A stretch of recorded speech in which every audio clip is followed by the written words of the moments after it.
Welcome to this week's episode of Hard Dose. The date is July 28th, and today we are talking about San Diego Comic-Con 2014, some of the big news that came out this week. I am Bryan McBalls, and we are joined with Jordan Wade. Hey guys, welcome back for another week. And yeah, we're going to take a break from movie reviews for a bit, and we're talking Comic-Con and all the huge news that comes out of it. So this was the big news that was important to us. I mean, obviously there was a lot more that came out of this con, but this was the big stuff that stuck out to us. So Jordan, without further ado, would you like to start us off? Well, yeah, I guess we'll start off with a bang. We'll kind of start talking about Marvel's panel, and the focal point of that was Age of Ultron, which prior to San Diego Comic-Con, we saw some images released by Marvel showing Ultron's look for the film, and I do like the look. He's basically how I envisioned him, robotic with red lights, you know, and the eye slits and stuff like that. And James Spader is obviously the voice of that character, so I'm very excited to hear what he sounds like and that on screen. Yeah, and we found out we knew that Paul Bettany was going to be who's been Jarvis, the voice of Jarvis in the Iron Man films. He'll be playing the Vision in Age of Ultron. We haven't seen any images yet. They kind of talked about his look and that he has a cape, which I guess outside of Thor and people in Asgard, there really hasn't been any capes, so that's sort of, I guess, an interesting thing. I think you can actually see him in the background, but behind Quicksilver, actually. Yes, on the poster promotional image that they're throwing out there. Yes, and you could see him in the background, so we got a small glimpse of him. We didn't see any official stills, any film stills, because he's going to be, I'm assuming, a computer-generated character. But yeah, all good on that front. I'm pumped about Age of Ultron. We got a little bit of Ant-Man as well. They had a little teaser of that, which I was kind of shocked because it's only been in production for a few weeks. And I felt like Marvel had a great panel, but I felt like this year would have been a little bit different had Ant-Man actually started the time it was originally going to with Edgar Wright. I feel like we would have had a little bit more of that. But all in all, great panel. They didn't make any huge announcements for a lot of those dates. They did say that Guardians of the Galaxy 2 will be going forward, and that it'll be directed by James Gunn again. So yeah, that's a big deal. It shows how much faith that Marvel has in Guardians of the Galaxy as a brand. The week before its release. So those are kind of the big things from that Marvel panel. Yeah, so I mean, and there was no really huge surprises, like you said. It's just kind of they're leaking a little bit of tidbits about, like you said, we see Vision in the background, and Ultron looks to be as expected. So it looks like it'll be a good struggle. Maybe Ultron will put up a bigger fight than the race of aliens they fought in the first Avengers movie. So I'm hoping to see the heroes put more to the test in this movie, and I'm pretty sure we're going to see that. So, yeah, there wasn't huge news on that, really, so we'll move on. We get to see the Batman Superman teaser trailer. Wait. Let's say it as it's called, as it's titled, because I want to drive this home about the title of this film. Batman v Superman, Dawn of Justice. And there's a colon in between Superman and Dawn of Justice. I just want to reiterate how expansive this title is. But anyways, yes, please, Bryan, continue on. Yeah, the title is ridiculous, and honestly, I don't have it committed to memory yet. It's such a long-winded title. But yeah, the teaser's out. Very Zack Snyder-esque. If I had to describe it, it looks like a teaser trailer for 300, but with Batman and Superman in it. And it's very, it's in his style, very stylistic Zack Snyder stuff. So, I mean, I don't know. To me, it's not a big hype thing. I have very low expectations for this film. I'm anticipating it being kind of a train wreck in a way. I feel like they're trying to shove too much into this movie. And I don't know. We'll see. I mean, worst case scenario, I'm right, and it's a bomb movie. Best case scenario, it'll be decent, and I'll be pleasantly surprised and enjoy it. But yeah, I mean, the teaser, meh. I'm very meh about it. Yeah, I go didn't ahead. see the. I wasn't able to see the teaser before it was pulled down from the internet. I feel that Warner Brothers is sort of tackling this in two different ways. One way they're going really safe, like the casting of Ben Affleck as Batman. The everything just seems really safe on that front, and that they're going with Batman versus Superman, which is kind of a storyline that people have wanted to see for years, and we're finally get to see it done in film. But at the same time, they're going way crazy with other things, like bringing in Aquaman. Supposedly, we don't know for sure, but that Jason Momoa is Aquaman, but that's sort of the rumor. And you bring in Wonder Woman, which, by the way, her costume wasn't bad, but as Mike Ronan fan brought up, he still don't understand why she has to have heels, because it doesn't make a whole lot of sense for a superheroine to be wearing heels in battle, and I agree with that. She looks great in them, don't get me wrong, but I don't really understand the use of heels in battle. But yeah, the costume was all right. They went away from the Star Spangled look, and that's fine. They went more of an Amazonian kind of warrior princess thing, which works for what they're doing. But overall, it just feels safe, and I don't know. As I told you before we started recording, Brian, this is probably the least excited I've been about anything that involved Batman as far back as I can remember. Maybe Batman Arkham Asylum, the video game, I wasn't as pumped about it going on because Batman hadn't had any good video games, but I was more excited about that than I was about this film. Yeah, no, I'm pretty much on the same boat with you in that, is that I have no hype for this movie. I think the Ben Affleck, and it's just that every time they release more info on this, I'm plunged further into this hole of like a skepticism, because I'm getting the feeling like, Spider-Man, Raimi's Spider-Man 3, how he tried to shove so many things into the movie, and it just ended up being too watered down. You didn't feel like anybody got the proper screen time. A lot of the villains didn't have the same impact they should have, stuff like that. I feel like that's the kind of movie we're going to get at this point. And unless I see a phenomenal trailer, I'll be honest, I think Man of Steel's trailer was well done. When I saw the Man of Steel trailer with the Kevin Costner voiceover, I was impressed with that, and that's what that sold the movie for me. I went and saw it. I didn't think it was a great movie. I thought it was okay, but with this one, they're gonna have to show me a freaking phenomenal trailer to get me interested. And it's supposed to be released the same week as Captain America 2, right? No, they've I mean, they've not switched Captain America. America 3, but no, they've switched the date. They're no longer going head to head. Oh, really? Okay. I believe that Warner Brothers switched the date. I think it was a game of chicken for a bit, and Warner decided to push it back a bit. Okay, that's news to me, and it's good. That's for their benefit, because I would go see Cap 3 before I would see this movie. Yeah. But yeah, I didn't want to linger on that too long. I just thought it was worth mention. Well, I mean, speaking of trailers, we can move on to the next thing we want to talk about. Now, there were two trailers that came out of Comic-Con. I mean, two other trailers. There were quite a few trailers, but two other trailers that caught our eye. Well, actually, we have a slew more, but let's talk about these two right here: Hunger Games and The Hobbit, both based off of beloved books. And surprisingly, my reaction to both of those was the exact opposite of what I thought they would be. I didn't see the second Hobbit. I only saw the first one. I was really underwhelmed. I didn't have high expectations for this third one, nor the trailer. And I watched it, and it was a pretty darn good trailer. I have to say, it was pretty impressive. I gotta say that if you watch Hobbit 2, I have a feeling that'll change your mind on it. It changed me. First Hobbit movie, I was like you. I was underwhelmed, and I wasn't really hyped to see it. But Dragon Benedict Cumberbatch, he will sell you on the trilogy. Okay. Okay. He'll deliver you. But yeah, no, I was very impressed with the Hobbit trailer. It looks really well done. I'm just hyped to see it, especially after the end of the second movie.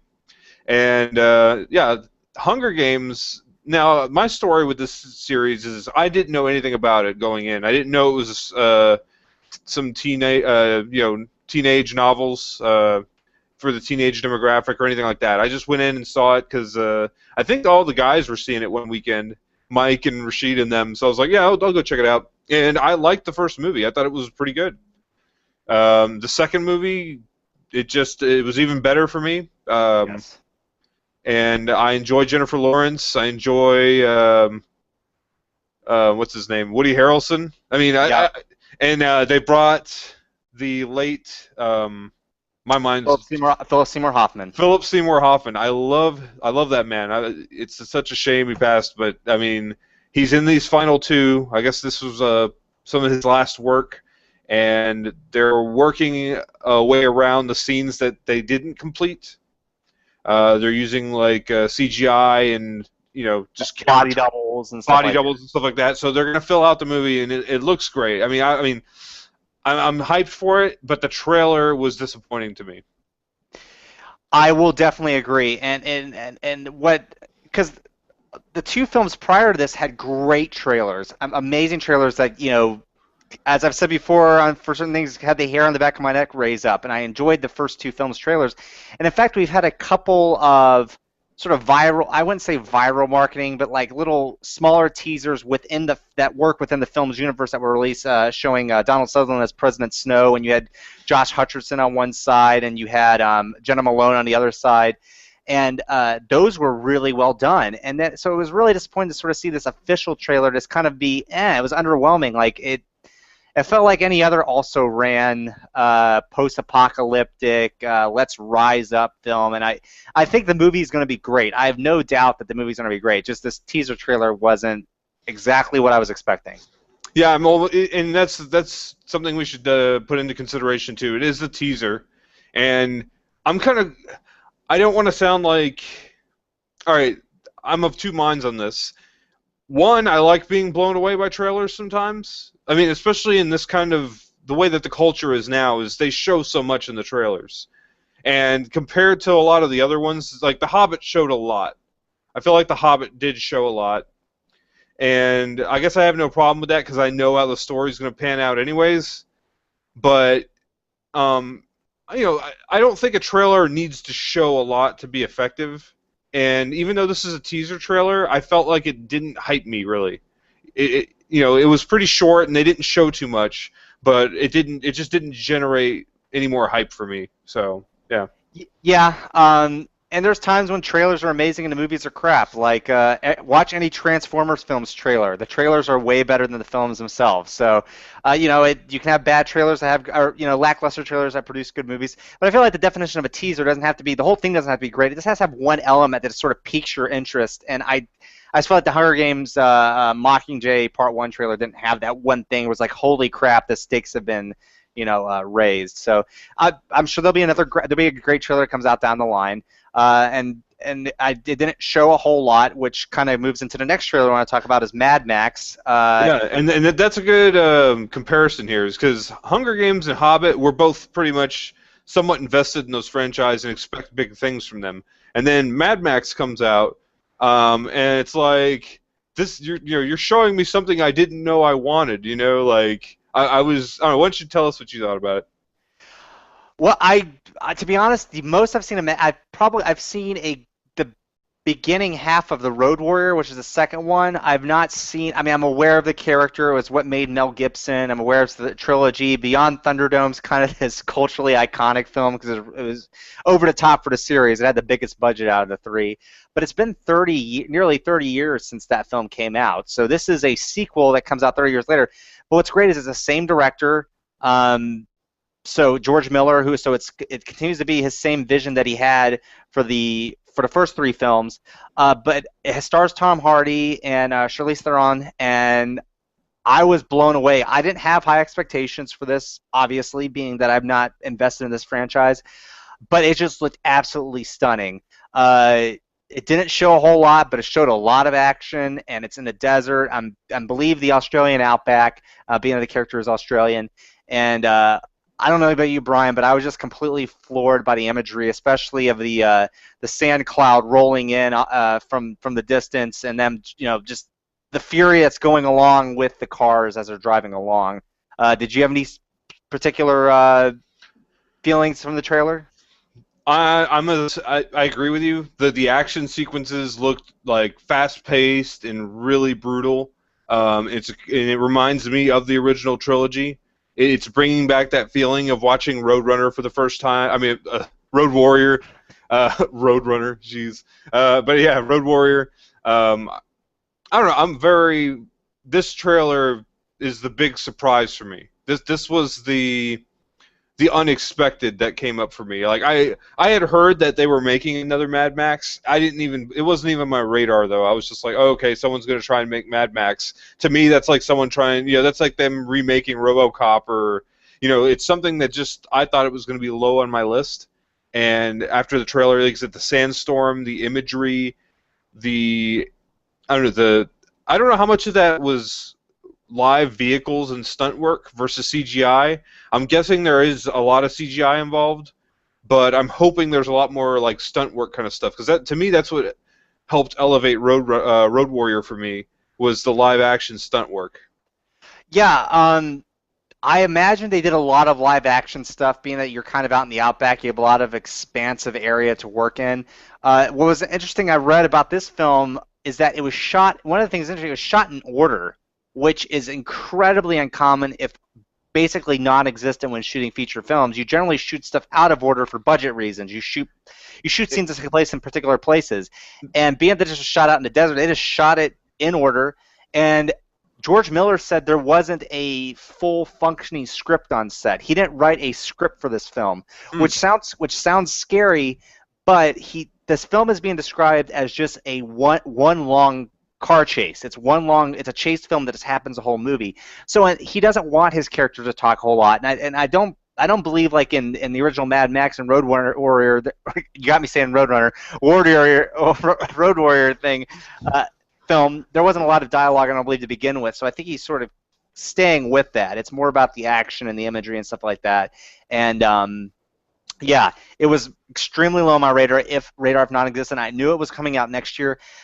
But this movie George Miller's been talking about making a sequel for basically 30 years. He wanted to make one back in the late 80s. There was no interest. He couldn't get any budget for it, so he just kept kicking it around. He intended to make another one, Mel Gibson. Well, it got to the point where Mel was getting too old to really make a direct sequel that could live up to the older one. So you end up getting Tom Hardy, and I again, I don't know enough about the character of Mad Max. Do you feel that Tom Hardy will be able to step into that role and do a decent job? I think he'll be fine. I don't think Mad Max is integral to the role, because, like you said, there's not a lot of dialogue. As long as he can play like a hard, if he could be a hard man who's, he's forged by that life of the Road Warrior, basically just scrapping and doing what needs to be done to survive and get the job done. I think he'll do fine. I don't think he's integral to the part. And then this is a character. It's a character that's right up Tom Hardy's alley. I think he's gonna be great. I just didn't know if, being that you've seen the trilogy, if you noticed anything that was awkward about it or anything like that. So yeah, I'm pumped about the movie. We got a little less than a year to wait for it, but yeah, Mad Max is now high up on my radar after that trailer. Yeah, same here. Let's talk about an opposite Sin City trailer. I don't think either of us are hyped for this. I think we both believe that Sin City is 7 years too late. If this would have came out in 2007 or maybe like, I don't know, 2008, something like that, then we might be hyped for it. But I feel like it's too late. And the one thing I wanted to bring up is I will probably still see it just because of Ava Green. I'm enchanted with that woman. So I will probably see the movie, and of course a lot of the other cast is great too, and so I'm gonna see it, but I don't have high hopes for it. I don't have high hopes. I'm gonna see it. I had the Nancy Callahan poster. It was my senior year in high school when the movie came out. I had the poster. I had the T-shirt. I was enchanted with Jessica Alba, so I will see this just because, for nostalgia reasons. Ava Green's great too. I have no qualms about that. But Alba will bring me in to see what Nancy Callahan's up to in this sequel. But yeah, not hyped up in the least. It feels almost like a parody of itself. But I will see it just because for nostalgic reasons. Yeah, I think we're on the same boat on that one. Let's move on to TV. We got a Walking Dead season 5 trailer. Is it 5? Yes. Yeah, season 5. We're up to 5. You didn't see that, right? I've not watched the trailer because you're not caught up yet. And I'm a zombie guy. I wrote my graduate thesis on zombies and zombie films and stuff like that, but the show lost me. about midway through the third season. I made the big move out to LA and couldn't get back into the show.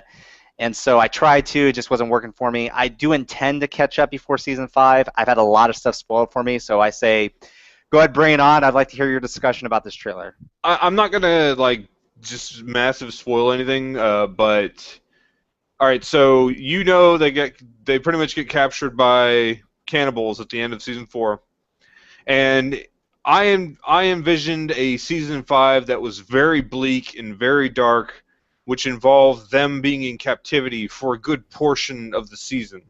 I thought that that's what we were in store for, is, them being very vulnerable and they're not in control. It's about them surviving and them being picked off one by one.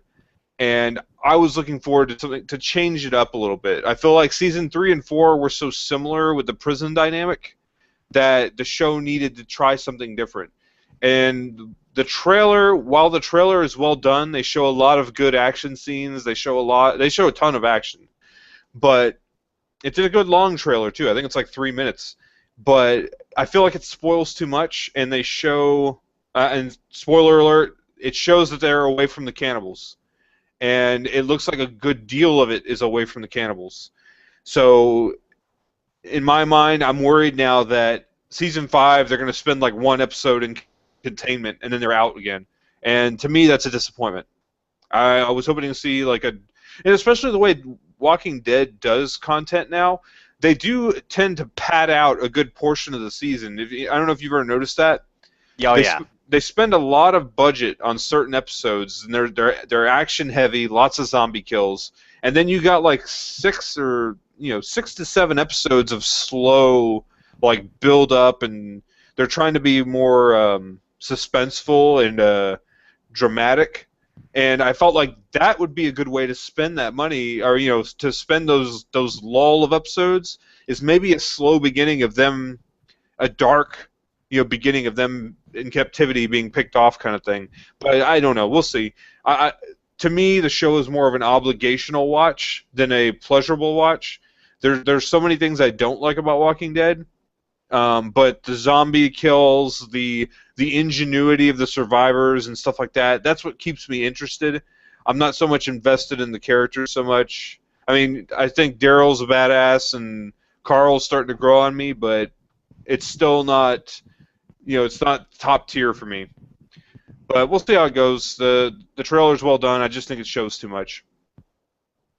And you want to tell us about the next, what else do we have on here? Family Guy? Yeah, so I've not religiously watched Family Guy or Simpsons in a good while. But I guess this was already known, but I didn't realize they were doing a Family Guy Simpsons crossover.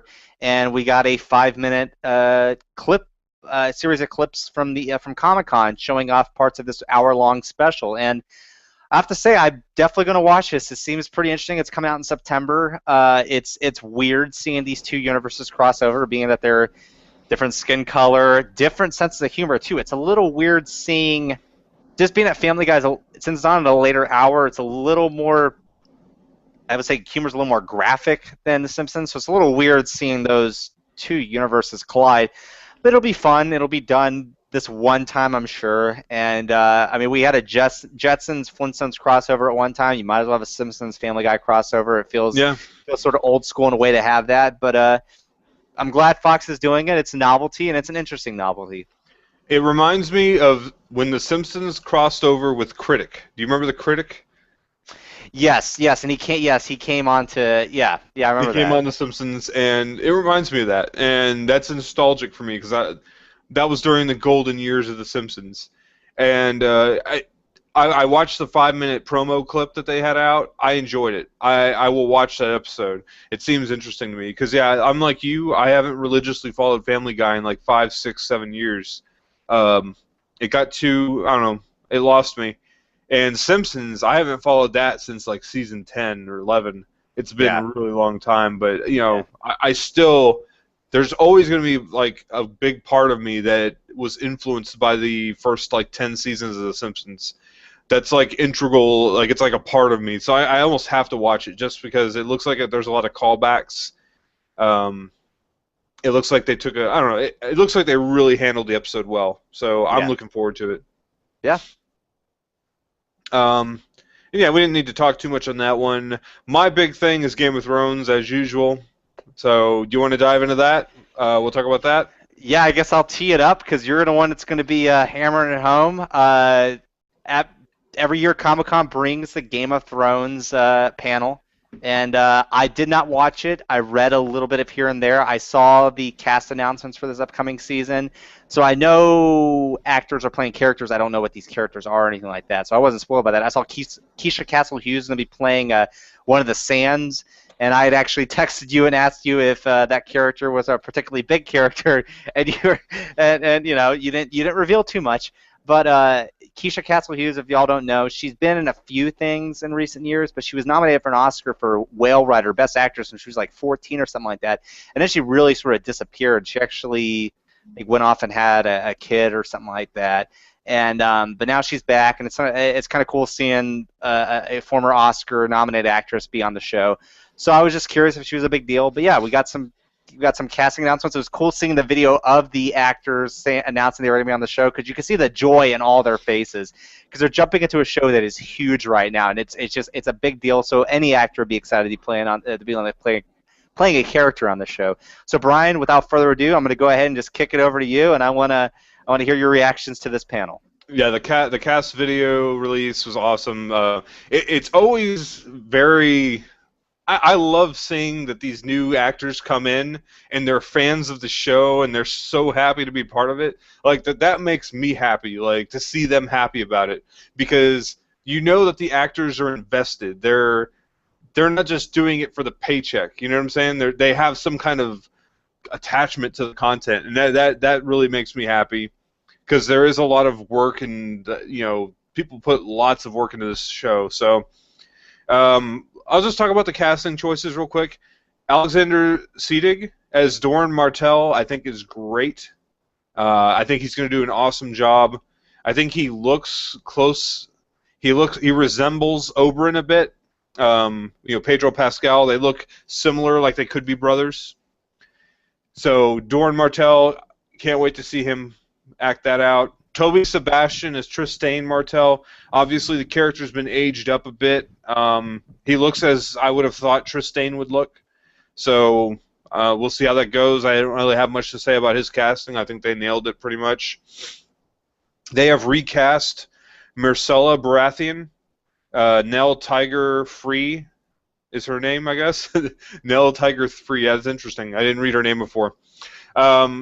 She looks like she could be a Lannister. Yeah, I don't really. I guess I'm not sure what caused the recast. To be honest, do you remember the original Myrcella Baratheon? Well, she didn't have much of a speaking role. We only kind of saw her get. I mean, she was in the first season, right? And, yeah, she sprinkled a little bit in the first and second season, just like the original Tommen was. And yeah, they were so young that I don't know. They were maybe just like toddler actors. And now that Myrcella is going to have a little bit of a bigger role, I think they wanted to cast somebody who had some more acting chops, maybe. Sure, then, yeah, I imagine that was the case. And with Tommen as well. Yeah, well, and Tommen was more interesting because it was a Lannister cousin that was recast as Tommen, but that's fine if they all sort of look alike, then that's okay. But it's believable, yeah. Yeah. But no, I was assuming just because they wanted to bring somebody in, and she'd been away for so long, people are not going to remember her anyways. So I mean, it was fine. This was a fine recasting. Oh yeah, it's much more acceptable than the Mountain recasts or the Dario Naharis recast, that's for sure. Yes. It's a lot less noticeable than that, so I'm fine with that.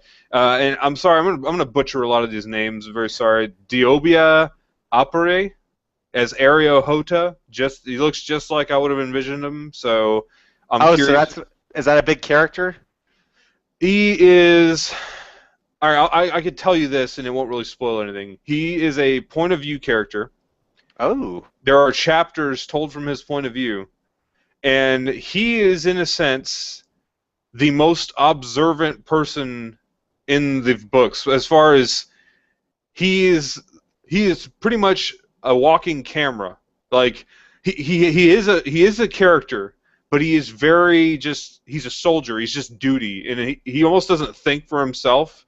He's just watching a certain group of people, and he's in their employ, and you see things from his point of view. He does things. He is his importance is questioned. I would have thought they would have cut this character, but because they've cast him, now I'm wondering maybe there's something going to go on in the future. So I don't know. It's interesting to see this happen, and he looks just like I pictured him. I think I don't know. I'm curious to see where they take the character. It's going to be interesting. Enzo Calente as Yezin. It's fine. Looks like I expected Yezin to look. I don't know. I mean, I'm going to say most of the cast is fine with me. I'm actually going to just talk about the ones that bother me a little bit. They have cast how many Sand Snakes? 1, 2, 3. There is 3 or 4 Sand Snakes that have been cast. There are, I believe, 8. There are actually 8 in the books, I believe. So there's going to be a lot of merging. The little girls who are the Sand Snakes as well, I believe they're being cut altogether. They're basically Doran's bastard daughters that he mentioned. Okay. That's who these people are. Okay. So, I'll say this much. My biggest gripe is Tyeen's stand. She's been completely changed. She doesn't look anything like she's described. And she's the one who's brandishing the daggers, talking about how she's going to have to train with her daggers. Tyeen doesn't use daggers, to my knowledge. So I think they're kind of, badassing her up a little bit. So I don't know. We'll see. Whenever they have to merge a lot of characters and change, I'm very hesitant to jump on board with it. So we'll see. I mean, I really don't know how it's going to play out, but everybody looks fine. They all look acceptable. Tyeen's the one that stands out most to me because she doesn't look like. Yeah. That's a cool question. Is Sand like the bastard last name like Snow is in the North? Yep. Okay. Sand. It's Sand for Dorne. Flowers for the Reach. Storm for the Stormlands. What else? Rivers for the Riverlands. Trying to think who else. Snow is North. Stone for the Vale. Okay. Those are the bastard last names you get if you're bastard born into certain regions. Okay. Makes sense. Yep. Yeah. So that's they're bastard born. So that's why they're Sand. Jonathan Pryce is the High Sparrow. I really like that casting. Are you familiar with Jonathan Pryce? Not really. I'm figuring he has to be a pretty. I mean, he's an elderly British actor, so I'm figuring he's got to be great, right? You'd probably know him best from Pirates of the Caribbean. He played Keira Knightley's father. Okay. The British admiral. He's also. Is he the same guy? I'm trying to think. That's what he's most known for, I think. I'm just gonna Google him up real quick. I guess he was a Bond villain in Tomorrow Never Dies. Yeah, Tomorrow Never Dies. Yeah. Which it's been a long time since I watched that, but yeah, okay. So yeah, I mean, I like him. I think I remember his performances when I see him in Pirates of the Caribbean. He stands out to me, and I think he'll do a good job as the High Sparrow. So that's the casting. I think, like you said, I was glad to see they put a little video together. That really kind of helps hype, because it's going to be another year before we see the show. So or 10 months or whatever. So yeah, good hype generating. Now I want to talk about a little bit about this. I'm not going to spoil book stuff, but I want to talk about one thing that slipped. George Martin mentioned who will be in the Winds of Winter prologue, and we've had zero info on the Winds of Winter prologue. Nobody knew what it was going to be. And are you familiar with why the prologues are so important, Jordan? No, I'm not. Okay, so prologues are a very interesting phenomenon in the books because usually something huge happens in a prologue. Like usually someone dies, or it sets up something massive that's going to set the tone for the entire book. So, I don't know, they're really just, anything can happen. So, prologues, they just kick it off. And no one knew anything about Winds of Winter Prologue. Everybody was trying to guess what it would be. And George Martin tells us one character that will be in the prologue. And just based on that information, we know where it's going to take place now. And now everybody's going back and speculating what's going to happen. They're taking context clues from the last few books and around that area and who's there, and they're formulating what's going to happen. It's very exciting. And I'll just mention who the character is. This character is already dead in the show, mind you. So I don't feel like I'm spoiling the show by saying this, but I will say if you plan to read the books and have not read them yet, you might want to stop the video or back out now. I'm going to spoil that. So the character I speak of is Robb Stark's wife. In the show, we knew her as Tess. What was her name? I don't remember the show character's name. Oh man, she was played by Una Chaplin. His wife. She's a foreign. It's a foreign girl from Volantis that he met she was a medic tending his soldiers, and they fell in love. It's very different from Robb Stark's wife in the books. Talisa. Yeah. So, Talisa's dead in the show, obviously. In the books, Robb Stark's wife is a completely different character. She's not a foreign person. She's actually from a family that serves the Lannisters called the Westerlings. And she's a younger girl, a really shy girl, and it's a really kind of sad story. She's not at the Red Wedding. In fact, Robb does not bring her to the Red Wedding because he doesn't want to piss off the Freys. Because he broke his promise to the Freys when he married a Westerling. So he makes certain not to bring her to the wedding. So that's how she lives. She doesn't actually attend the wedding. And so she's going to be in the Winds of Winter prologue, is what George Martin said. And I won't go too much into detail because I don't want to spoil much, if anything, but people around her, there's a lot of people it takes place in the Riverlands. She's still in the Riverlands. And the Riverlands is a hot area for combat. There are so many people in the Riverlands, very interesting people there. And it's been that way throughout the whole series. The Riverlands is like the center of the battlefield for the War of the Five Kings. So there's still a lot going on there, and there's several different characters who can make an appearance and show up. And so, that was what was said. George Martin is basically telling us that the Winds of Winter prologue will be in the Riverlands, and it will be. We don't know who the point of view is, but we know Jane Westerling is in the prologue. So that's exciting news to me. But yeah, that's all I had to say on that for now. How does any of that kind of spark interest for you? Do you have any questions on that?